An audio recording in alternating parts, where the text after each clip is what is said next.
Hey guys, in this video we are going to create this flower using Adobe Illustrator. Okay, so this is really simple. You don't need to get panic. Okay, so firstly I'm going to create. Okay, so firstly let's close this project. So I'm not going to save it.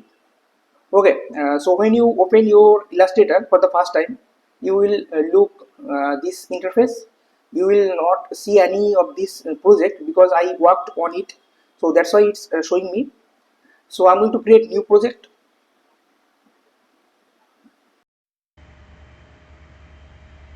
Hey guys, so now I'm going to create a new file.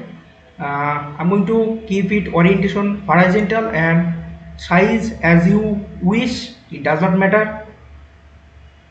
So I just created the file.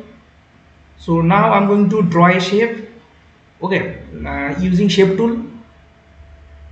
Okay, so you don't need to get panic that I am voice overing or not. So I'm going to set a background music and do whatever I am doing. Okay, so thank you, just work on your project.